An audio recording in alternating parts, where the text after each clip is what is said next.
Tuesday is Tuesday. It's our favorite day. Hey, Our it's our favorite day. favorite day. It's our favorite day. Hey, Hey, it's our it's our favorite favorite day. day. It's It's Tuesday. Tuesday. It's It's Tuesday. Tuesday. It's Tuesday. It's Tuesday. It's our Our favorite day. favorite day. It's It our is favorite our day. favorite day, guys. Welcome to the Connected Corner, where every Tuesday I'm your girl, and I have the amazing and awesome honor of co-hosting with my favorite gal. What's your name, girl? Kiana B. Hey, Hey, Kiana, be awesome, be bold, be be amazing, funny. be funny, be silly. And so, guys, listen, thank you so much for tuning in for another episode.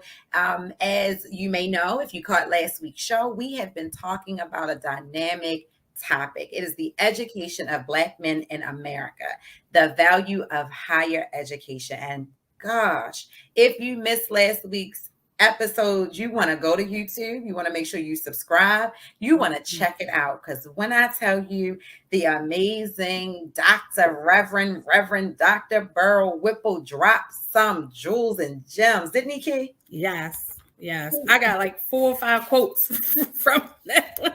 He did that. Oh my gosh, he did that. And he explained so eloquently his experience as a Morehouse graduate, and how that has really added value to his life, his world, and what we need to be doing to better prepare our children for college and beyond. And so we're just going to continue to keep this series moving. It's going to be jam packed. You don't want to miss a week of it.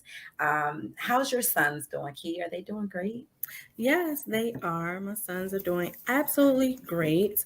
We touched on, and we'll probably get some more into that this episode. But you guys, we are talking about the education of Black men, right, and higher ed, and the value of education, and just some of the plight, the challenges, the roads, the ups and downs, the journeys that Black men go through in pursuit of their education. And so I have one down and one to go to graduate from college. Well, two to graduate, but my Black men, I got two of them. I got two young Black men. And so, just excited for that. And parents, if you like, we're talking about the importance of education, but understand it's an individual plan, right? It's an individual journey or process. So don't force your kids to do things that they may not be ready for, or to be in places or environments that they're not ready for. I walked that journey along with them to decide where they wanted to go. I Mhm. encouraged Mhm. to attend, yeah, Strongly encouraged. certain schools and places, but Mhm. ultimately it's what's going to work best for them, right? And so just remember that as we go through this, and learn from our guests as we continue on our series of the education of Black men and educated Black men. And this is a great topic. And so make sure you guys stay tuned for this series. It's going to be about 6 weeks. Make sure you keep coming back every week. Subscribe, hit the bell so you get notifications, so you don't miss this awesome series that we have for you. Most certainly. And Kiana has her Coppin State University shirt on. I will one of these weeks pull out a Bowie State University shirt. I might even wear a Coppin State shirt. I like the shirts.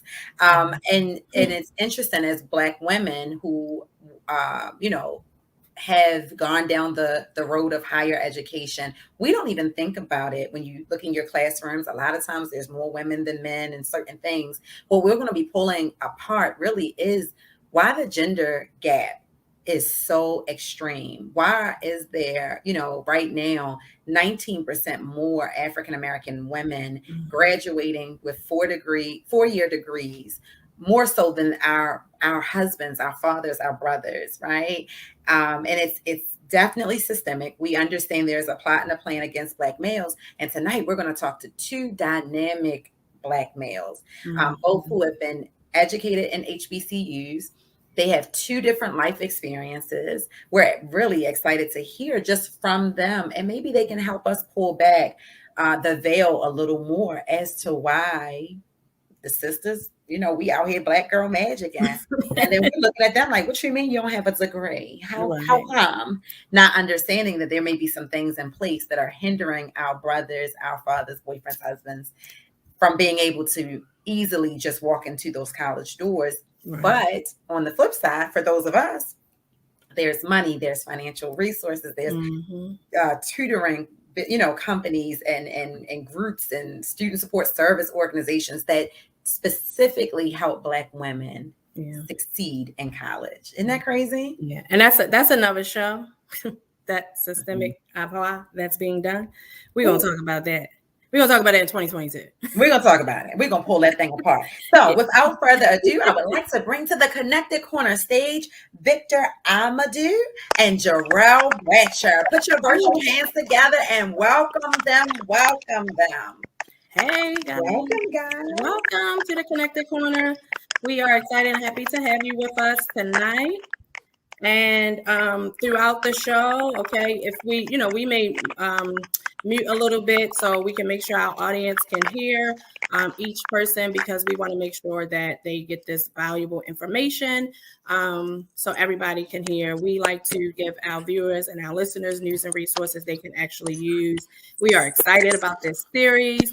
We are excited about talking to, our Black men about your education journey. And we're hoping that people, whether you're a Black man yourself, you have Black sons, whatever that situation may look like, that they get value from, this series that we're doing. So welcome. We are happy to have you. So we have some questions and things we'll go through. We want to make sure we get this information from you guys. So first, we want to ask you guys to tell our viewers and listeners a little about yourself. And we are, any, many, miny, up. No, I want to pick because I know Jerrell, so I want to pick Jerrell. I want to pick on Jerrell a little bit because some things I found out about you. So Jerrell Bratcher, you're a dad. I met your children. They were amazing. And I met your wife, and she's amazing as well. But some of this other stuff, public figure, community outreach, development leader, educational advisor, I didn't know that. So what else is there in your background that I don't know about and the world doesn't know? Tell us, Jerrell, a little bit about yourself. I'll elaborate a little bit more on what some of the things you mentioned. Yes, I am a girl dad, a proud girl dad to my little mini me, Jordan.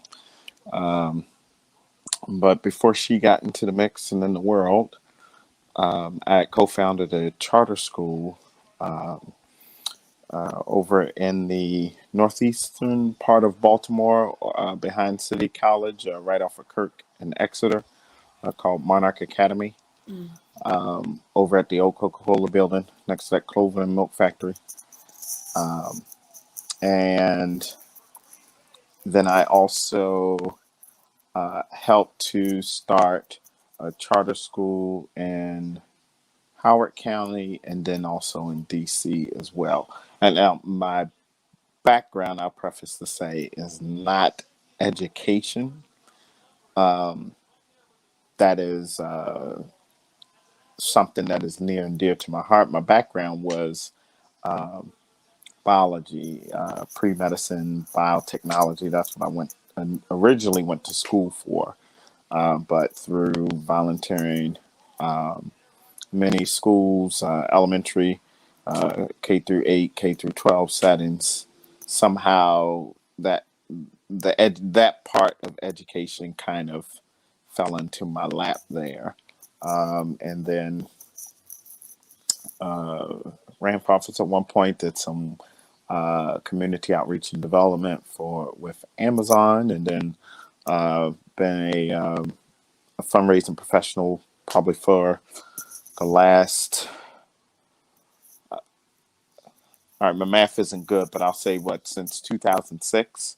So whatever that time is from now to then. I know it's more than a decade. I just say the other day, Kiana, to tell you everything. The other day. Yes. And it's so funny. I gave you 2 children. There was a little boy playing with Jordan at the event. I just swore that was your son. So to clear that up, I remember baby girl. But it's interesting because I saw Vic's face light up. And we oftentimes say there are no coincidences in the Connected Corner. There's just connections on top of connections. So Vic, tell us why when you heard about biology and Jerrell's background, you lit up. Tell us a little bit about yourself. Oh, that was my major in college. So I graduated with a degree in biology. I'm a recent grad. After I graduated, I moved up to Boston to work for this neuroscience company called Biogen. I worked on their Oh, genetic and neurodevelopmental disorders team, working with therapeutic vectors and gene therapy. And then I actually recently just came back down to Maryland to do research with this company called MSD Mesoscales Diagnostics, and I'm doing research with them right now. Okay, so we got two biologists. Okay. Y'all real smart. All right, I get it. No.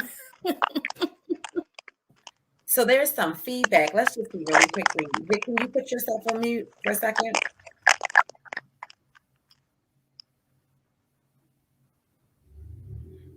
Okay, I just want to make sure that guests are going to be able to hear you guys because y'all are intelligent, power packed, and much like most of us, we get a degree in one thing and then the plot switches, right? And so, if you have earphones or AirPods, you may want to try those. And that oftentimes will take away some of the feedback. We don't want anybody to miss what you guys are about to say to us. And so, if you have not yet subscribed to the Connected Corner, guys, make sure you do that. Go to YouTube, type in the search bar. You want to make sure you're typing the Connected Corner, and then you hit subscribe, and you want to hit the bell to be notified of what's happening here.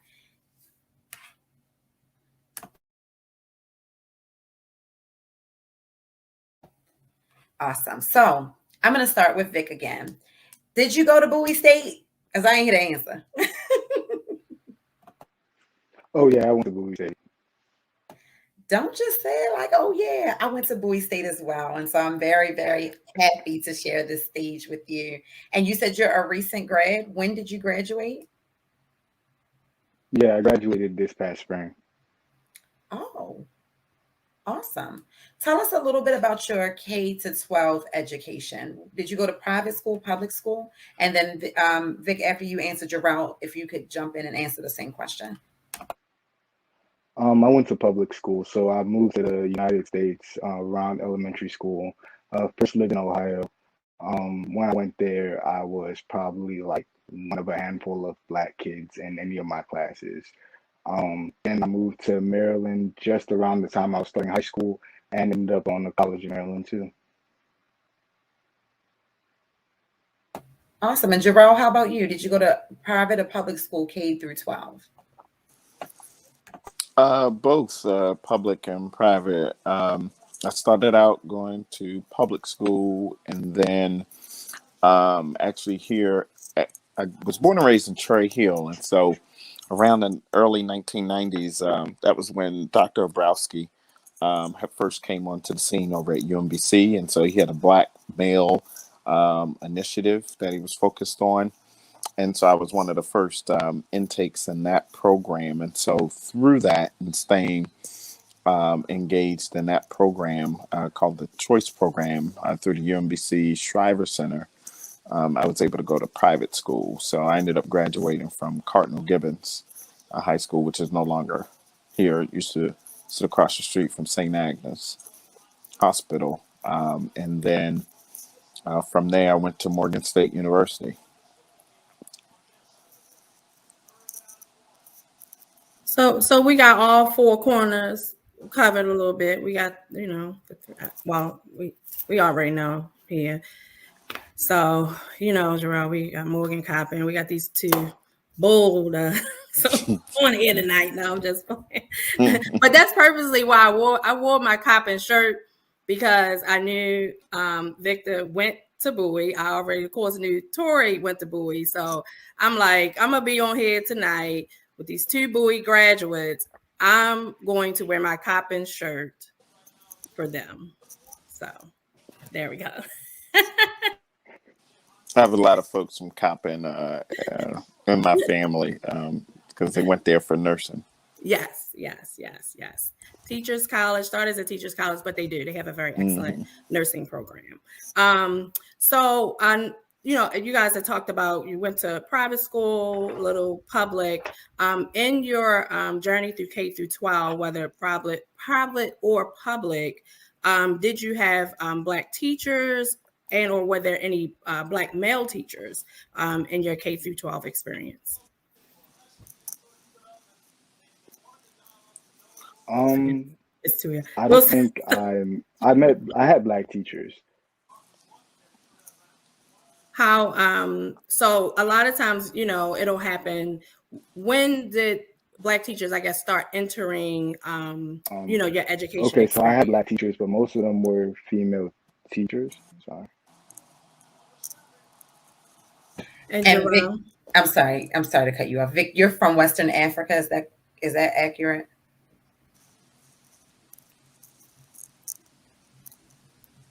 West Africa, yeah. hmm I was asking because we're going to build on that a little bit later. So West Africa, um, you've had Black female teachers. You said no to any Black male teachers.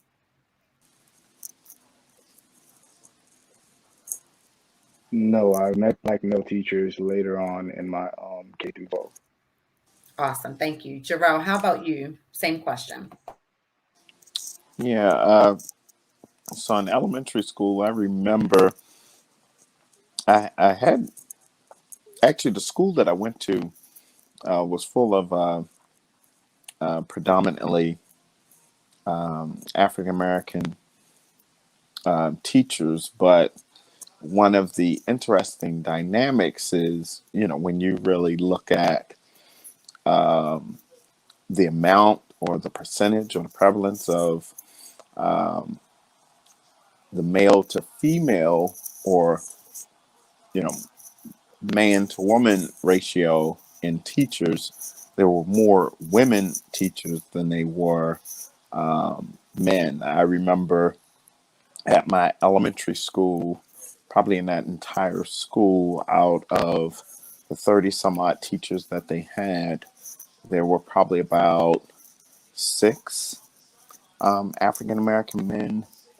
who were teaching on staff in that entire school. And then in my class, I had, or in my grade level, um, there were times where I had African American male teacher, and there were times where I didn't. When I went to uh, Catholic high school, that was actually the time where I had the most or the highest percentage of African American male teachers. We had a male principal at the time. Actually, you all might be familiar with him. Kevin Parsons was my principal at one point, and then also Kirk Gaddy. He was also my principal at one point. Actually, um, yeah, Kirk Gaddy was the principal at one point, and Kevin was the assistant principal. And then when Kirk went back over to St. Francis, then Kevin was the principal. But I had about three or four male teachers. And then when I went to high school, I did not have any African American male teachers whatsoever. Actually, not too many, or actually, the only African American teacher I had was my art teacher.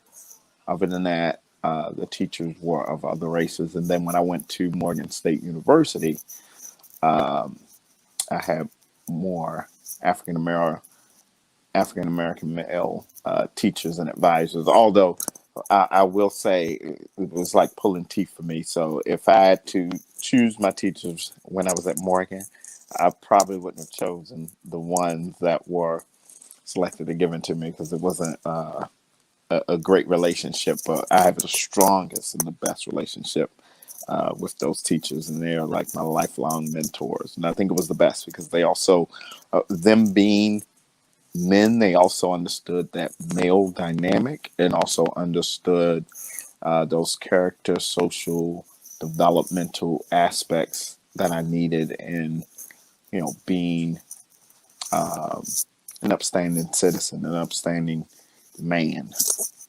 That's awesome. I mean, we were excited about you two as guests because And Vic, you can tell me if this is wrong, but I assumed you were somewhere between 20 and 27. And then I assumed that Jerrell was just a little older than 27. Or y'all can nod. Are my assumptions right? Yes? Oh No? Maybe man, we're not too far off in age. you're But not okay, older but than if you want not, 27, Jerrell? no, no, you put me a little bit lower. You shaved off I was being significantly. I was being flattering. The Yeah. point that we are making is because we wanted to hear again from contrasting experiences, right? As we've been diving into this content, we realize we come across all kinds of statistics. So 50% of Black faculty in traditionally white research universities received their bachelor's degrees at HBCUs, yet they're teaching in white, predominantly PWIs, right? In the mid 70s, more Black women enrolled in all levels of higher education, undergraduate, graduate, and professional, more so than men. By the mid 1990s, the enrollment of Blacks in higher education increased on the whole, but subsequently that gender gap stayed there. And so, Victor, I'm going to ask you, why do you think it is that Black men don't go into education to teach? And you can speak from K through 12, or you can speak about your collegiate experience. Um, I honestly think it's the pay. If I'm being blunt, if you a lot of guys tend to go towards STEM just because they feel like that's a high paying job, and if they want a family someday, that's a better path to support them as opposed to teaching. A lot of guys that I know of that wanted to teach or pursue that route, they did it because it was their passion. That's what they wanted to do. A lot of other guys are thinking of jobs or money. I mean, in my experience with my field, I mean, with my field of friends, they see like job and money as like a means to and like if I have a good paying job, then I can create a good stable environment for my future or wherever I go into. You can still do that while teaching. It tends to be a little bit more difficult, I would say, just because you're not just worried about yourself. You're worried about several students of different ages, different socioeconomic backgrounds. Everyone's dealing with something, and you have to care as a teacher. You have to be there. You have to put in that extra work and do all that extra thing. But as a engineer, you might not have to per se give the same amount of emotional energy to your job that you do as a teacher. It's two different levels of work. That's the truth. How about you, Jerrell? What do you think is the reason we don't have an abundance of Black male educators? I mean, there are a number of different issues. You can point to, social dynamics. Um, the social acceptance piece. When it comes to um, the perception of education. There are also um, individual experiences that people have in their intersection with education that can also play into that. Typically, if individuals have had uh, a negative, encounter or educational experience at any, of those levels, that can lead to maybe like a disinterest in that field, per se. It also plays into, the type of mentorship and support that they also have for, what type of peers or role models, prominent figures in the field that they see that they want to sort of mirror or model, themselves after. Um, and I mean, I could speak on other places, but for the sake of this conversation, I can only speak of the state. Maryland, we know that for the last, 3 decades or more, probably 4 decades plus, we've had um, a very strained relationship with the education system at times, just due to a number of factors, infrastructure, budget, you name it. And so, a lot of those things, both systemically and not play into that. It's as the saying goes, it's levels to it, and you can find it all across the board from A to Z. Yes, it's definitely level. It's And then levels to it. that pay gap. I mean, it's all about the money. So if Right. it don't make dollars, it don't make sense. And so when you associate, a career path and a career trajectory to education, that's not, you can't compare education and tech. You can't Right. compare education and finance. You can't compare education and wealth management. I mean, the amount that you'll make coming out the gate and when you're finished, parallel. So it's hard to, and you definitely can't compete when you look across the sports or the entertainment or the arts or some of the arts industries. It just does not compare. So it's the competition is stiff, Yeah. I but mean, I it's the can most say, vital. yeah, most certainly. I mean, I think sometimes, and I don't know necessarily now the push is there for, so even when we do the push for STEM, right? It's not push for STEM and like study math and then go teach math, right? Or do science, get a science degree and then go teach science as well, right? We're pushing STEM for people to go in specific STEM areas in their career, right? As opposed to them going back and teaching STEM. And so I think the focus where at one point there was really a push for teachers, for education. Like that was something that a lot of people said they wanted to do. But now, because we have that focus on, science, technology, engineering, and math, more people are going into those fields. I have to be honest myself. It was a toss between majoring in math, education, teaching math, or continuing with accounting because I took accounting in high school. I did one semester and I was like, I'm gonna go back over here with what I know because I know when I graduate, the potential of earnings, that I could have.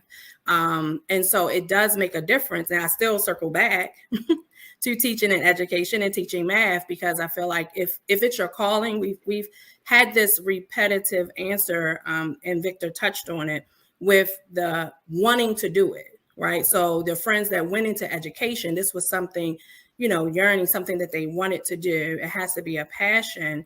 And somehow, some way, honestly, a lot of people still end up circling back to teaching and doing education as career changes. And so we definitely want to encourage that because we need it, right? We need it in the schools. And so when we're talking about, you guys talked about like having the experience, whether you have Black teachers or Black male teachers do your K through 12. We all know we've all represented our HBCUs here tonight already. And so we have Morgan and Bowie here with us tonight. So can you guys tell us why you chose the HBCU that you went to? And then the second part to that is when you chose the school, right, and you understood like where you wanted to go, did you know the value or the historical like context or the importance of the college you chose? And we'll start with Victor again. We just piggy back and forth. So when I was graduating high school, I didn't really care much for college. I didn't really have an interest in going to college because I like learning, but I didn't really like school. But I was also an athlete in college. So it happened after we came back from a track meet. Was coming back from nationals, and our coaches set up a meeting with some of the track coaches up at Bowie. So I went on a visit, and after the visit, I ended up going to Bowie. Cut. You was like, I saw it, I came, I saw, I conquered. This way I'm going. Yeah, I mean, I applied for other schools too. I had good grades in Yeah. high school. Like grades weren't the issue. I tested good on the SAT, ACT, all that. Like I got accepted to the school I applied to. I just didn't have interest in going to college until I had like a visit. That's good. Thank you. Nice and honest. I mean, honestly, there are probably a lot of people watching, listening, have kids with themselves. It happened that way. Everybody wants to tell these grand stories, but a lot of times that's the way it goes. So thank you for sharing that. Jerrell? Yeah, for me, when I came out of high school, there was only one college that I wanted to, college or university that I wanted to attend. And that was UMBC for some of the reasons I spoke on, above, because I was engaged in the program from about fourth grade through high school, to where I had a lot of interaction with that university, being tutored, on that campus, having a lot of experience and activities, scholastically and not. And so I just had I really liked that campus and university. So for me, going in and coming out of high school, it was like, all right, there's only one place I'm going to apply to. I know college or high school counselors always say, oh, have your top three or your top two, and you have your A, your B, your C, and apply to three, and then you hope you'll get selected by two. But I only had one, uno, and so long story short, I didn't get accepted. But later, I found out in the end that my application got mixed up with other individuals who had applied from the school that I came from. So needless to say, I didn't get accepted. I'm like, hold up, how did I not get accepted to UMBC? I had grades, I had everything. There was just nothing that wasn't going to stop me from being able to go there.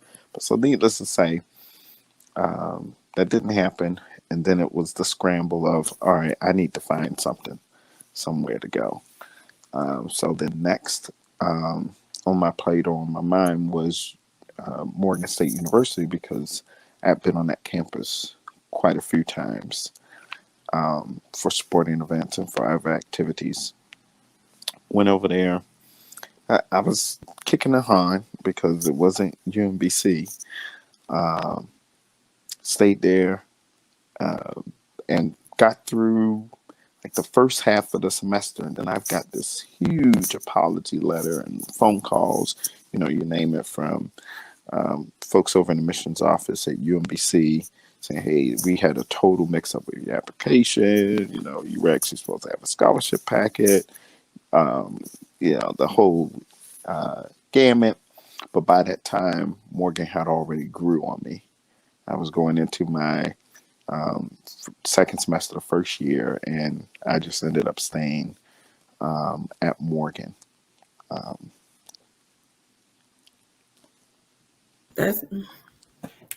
That's awesome. And it's interesting because I shared in last week's show about, a similar disappointment. I was all gun ho to follow one of my other big cousins who was at Clark Atlanta University. And I'm like, oh yeah. And so I get, a contingent acceptance.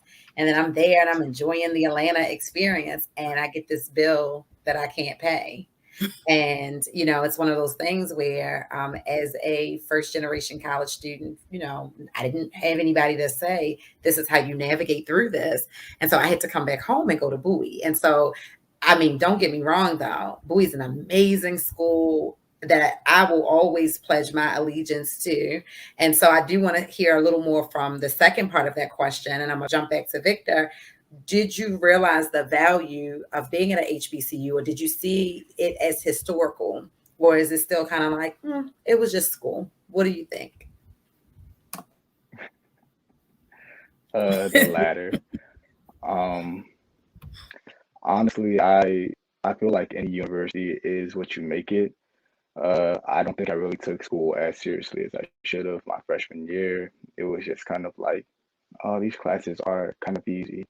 I'm having fun doing whatever. And then, there were a lot of resources that I didn't realize were only at Bowie until I started talking to my other friends. I think I took college more seriously going to my sophomore year on forward, just because I didn't want to stay past 4 years. I wanted to graduate in 4 and get out of there. But I just think that's partially because student loans. I didn't want to take out too many, all that type of stuff.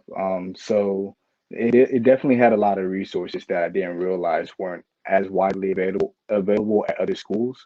So I do appreciate the school for that, but I still see it as just a university because it is what you make it. Bowie is what you make it, just like any other college or university. It's the experience that you make for yourself. Got it. And listen, this is a controversial conversation.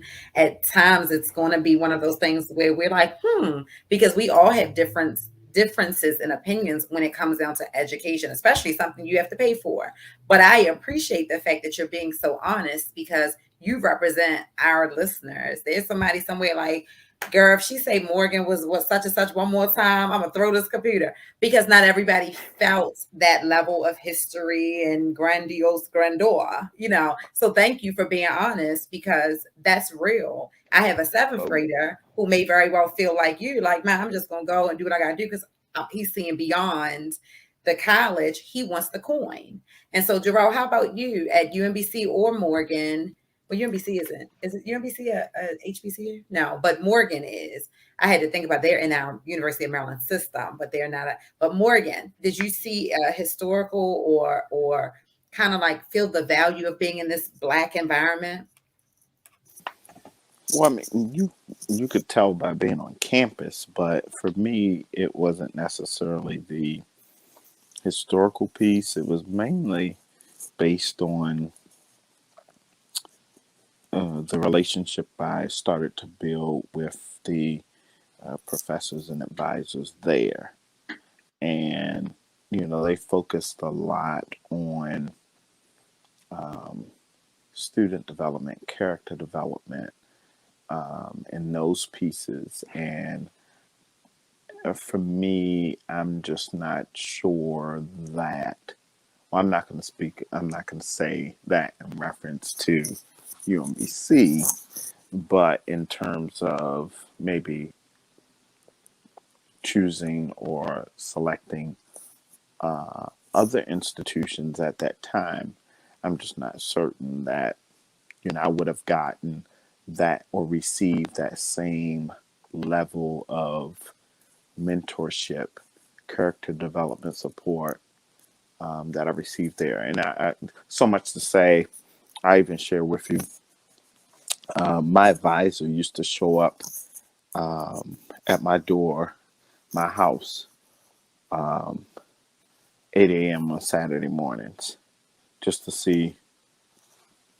what I was doing, making sure I was studying.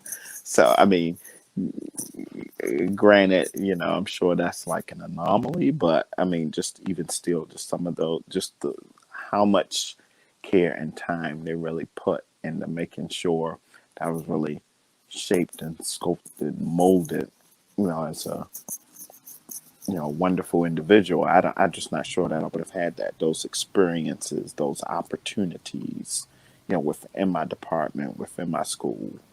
And so I can appreciate that. And, for what I've seen from other HBCUs, I would say that that's one thing that separates HBCUs from non-HBCU institutions is that level of character, social, and developmental support and mentorship that you receive because you're in an institution, you're coming from an institution with roots that get it Most and certainly. understand it, and because of the types of individuals that apply to those schools, they Mm-hmm. know that they need to implement some of those educational infrastructures and constructs to Yep. make sure that the graduation rate, the attrition rate, the social Mm-hmm. promotion rate can be what it is. Most certainly. And the HBCU was built for us. Most people forget that Black people, Black and brown people, didn't have a place to go to be educated in a higher education realm. And so I know I get passionate because I'm a historian. And as a historian, I get the feels when it comes to that. But shout out to Dr. Lewis, who was my history and government.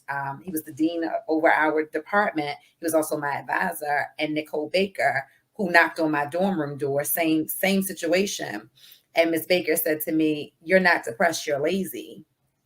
That was the type of conversation that I needed to have because I had 4.0 potential, but I was probably producing 1.9 work at the time.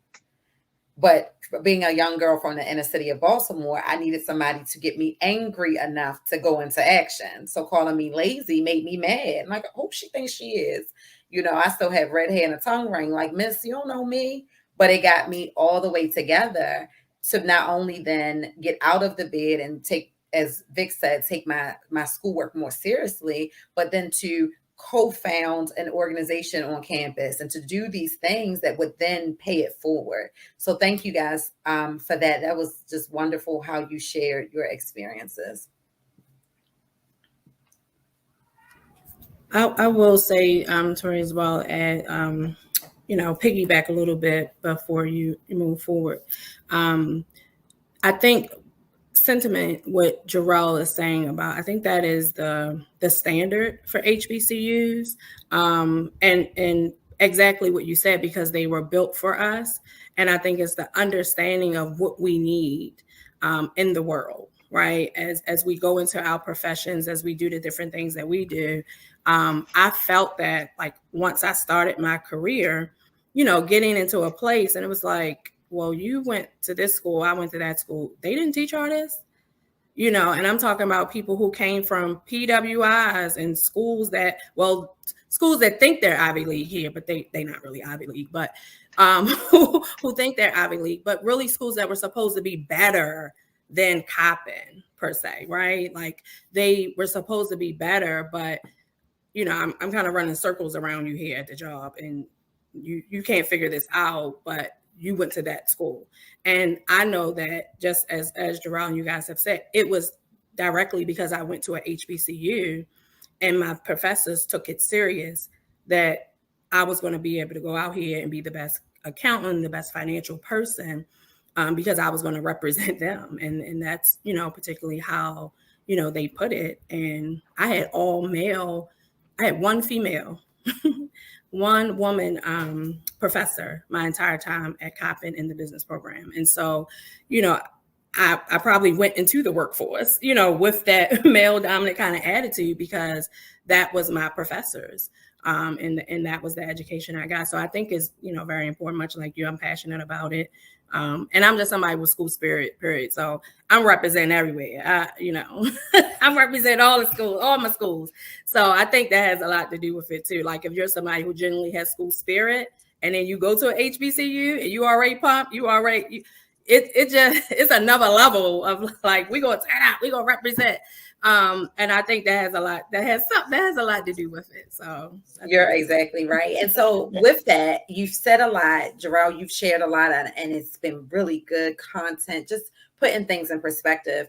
What do you believe that African Americans, mothers, fathers, our community, what should we be instilling in our children before college? And this time I'm going to start with Jerrell. We're going to bounce to Vic, and I'm going to ask the question again. What do you believe the African American community should be instilling in their children before college? Jerrell.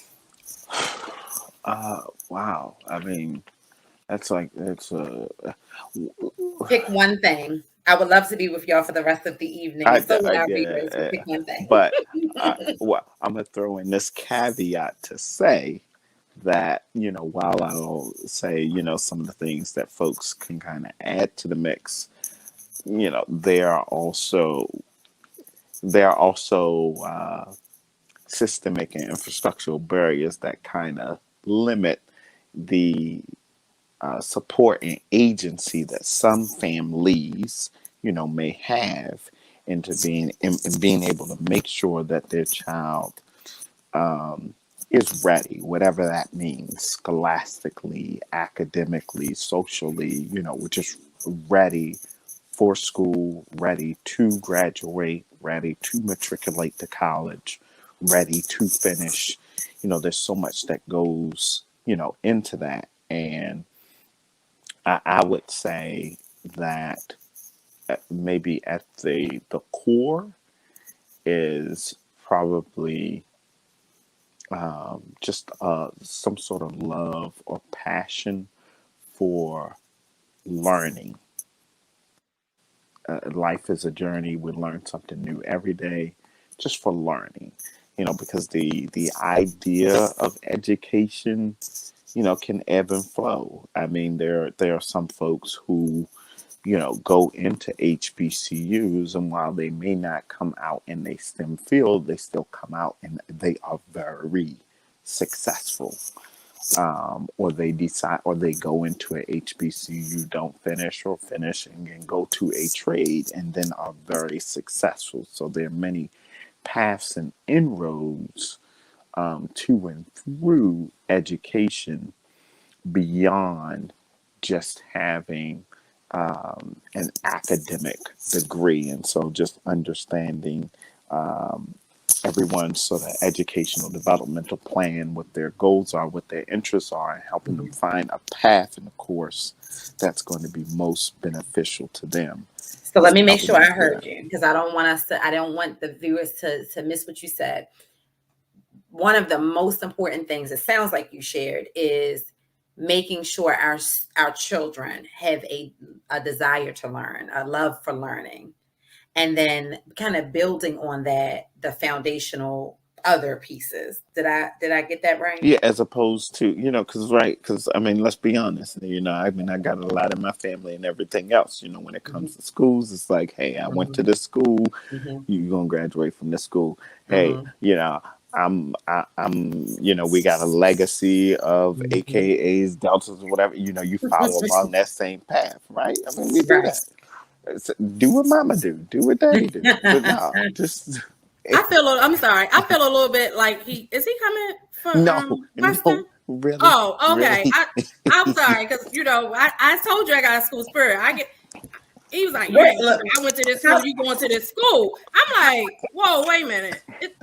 Look, where's my mute button so I can mute my host? Okay. So to Vic, because I want to hear his perspective as someone who's a recent grad. And maybe you don't see this from an African-American culture kind of stance, and if you don't, answer it from what could you have used to be better prepared for college? So you can answer it either way. What can the African-American community do to prepare kids for college? Or what would you have needed to be better prepared for your collegiate experience? In general, parents could give more positive reinforcement for independent action and thoughts to the kids. Because I feel like oftentimes in adolescence, when people are really trying to find themselves, find what they like to do, what they want to do, and make decisions for themselves, they're oftentimes not given the respect when they actually do make a decision for themselves. Like they're told, you're too young to know what's right for yourself. You're too young to do this, X, Y, and Z.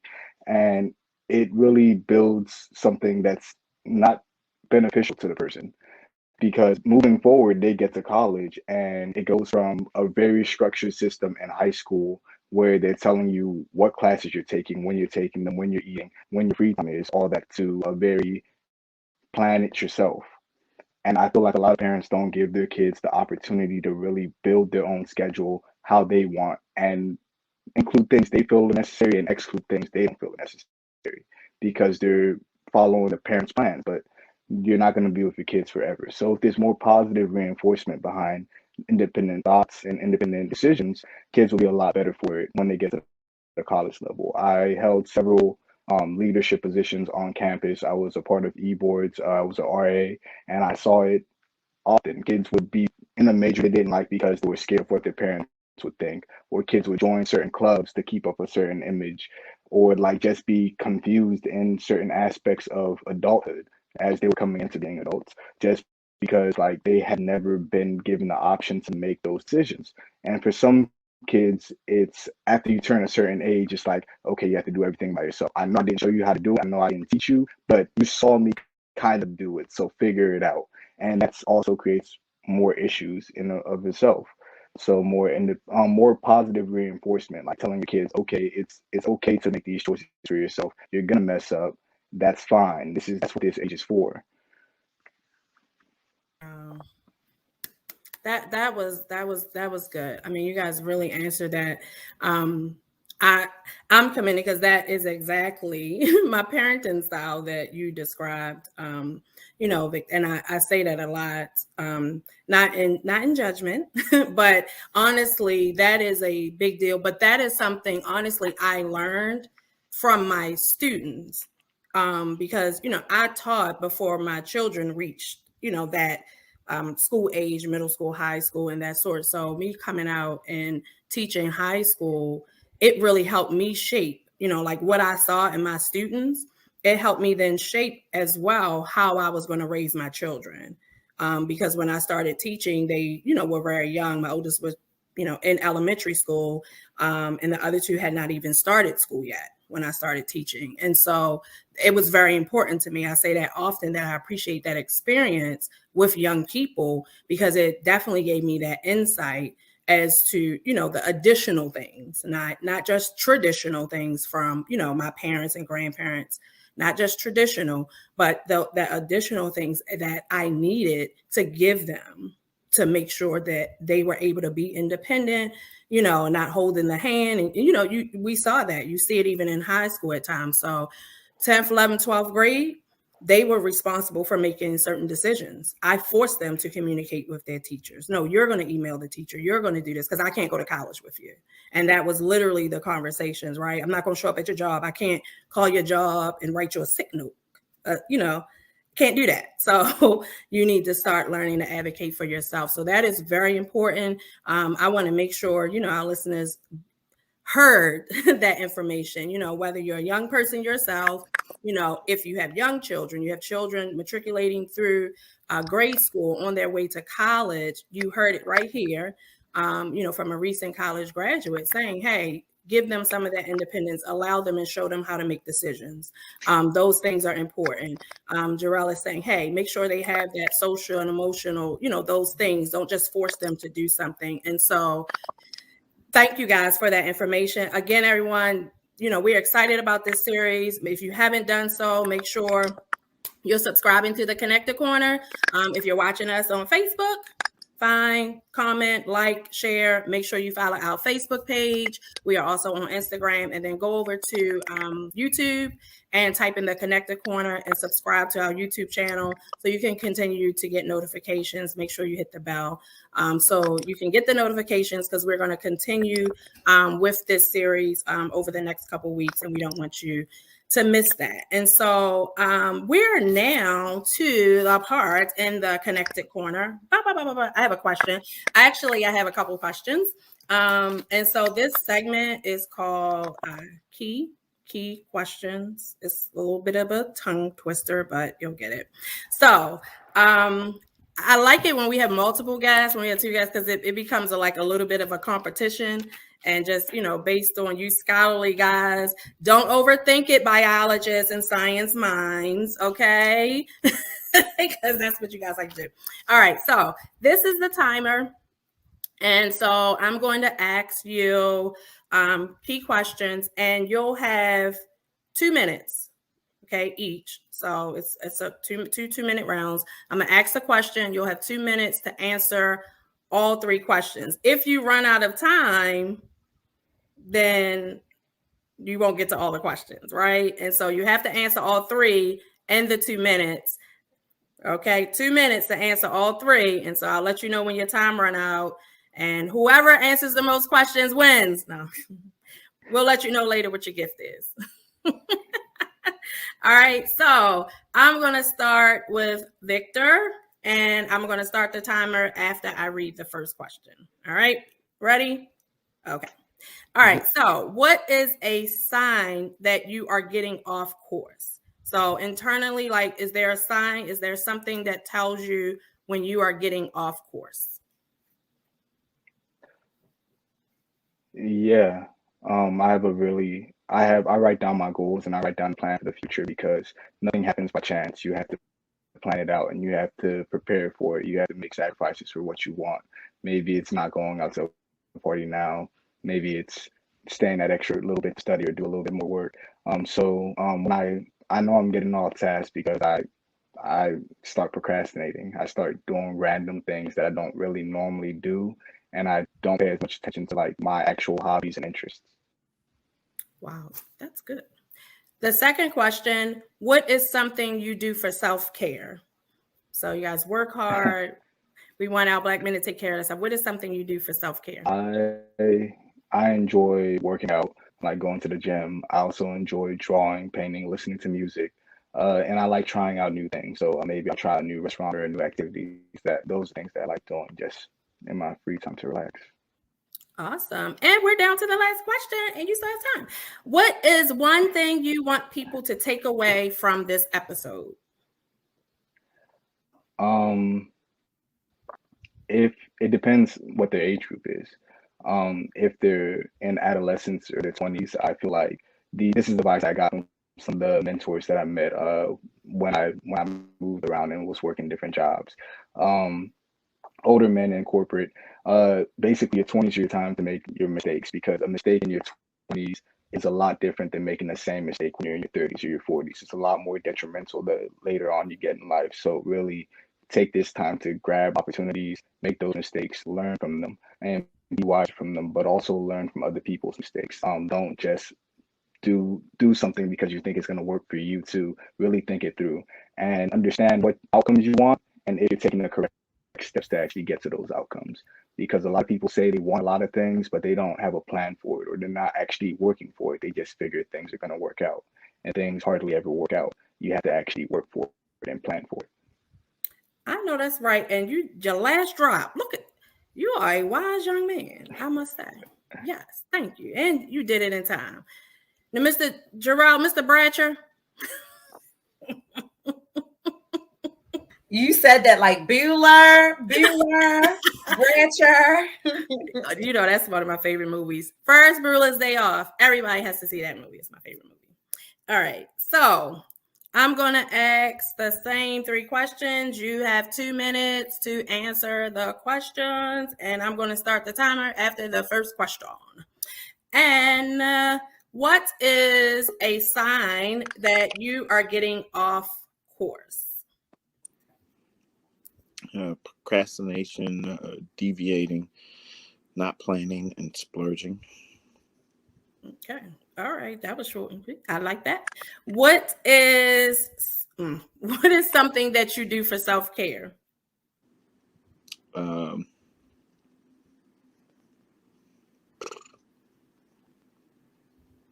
don't know. Well, I know my significant other was trying to get me into like the whole spa treatment and that thing.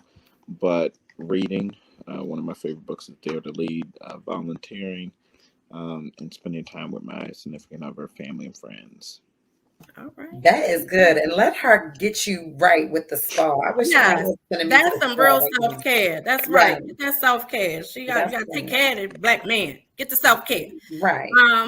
And then the third question is, what is one thing you want people to take away from this episode? He saved his time for this one. Go ahead. Mm-hmm. You saved your time for this question. What is one thing you want people to take away from this episode? Yeah, you hit on some of those points, and that being taking initiative, being confident, self-motivated, self-willed, disciplined, being focused, being resilient. Make mistakes but learn from them, and associate and surround yourself with people who are they're where you want to go, or doing what you want to do, and B, they're headed in the same direction. I like that. And I'm proud of you, bro. I'm proud. You had time left. I know that's right. I always fail at Jerrell. She be flipping the thing like, girl. I'll admit, it gave me some time to just. Oh, good. He wrote them down. I love it. Listen, this has been an amazing episode, and we are just so grateful. And thank you so much.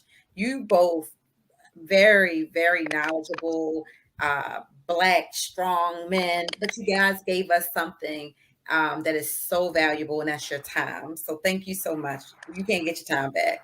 So we value you. We appreciate you. Please, Jerrell, then Vic, tell us if anyone wants to get connected to you or wants to support maybe what you have going on. How can they find you? I go by Swanky Vic. Oh, I'm sorry. I apologize. I messed it up. We were doing Vic first each time. I threw a little wrench in there. Jerrell, then Vic. I apologize. Oh no, go ahead, because Vic was already talking. Go ahead. Oh, I'm Swanky. He said age for beauty. I'm sorry.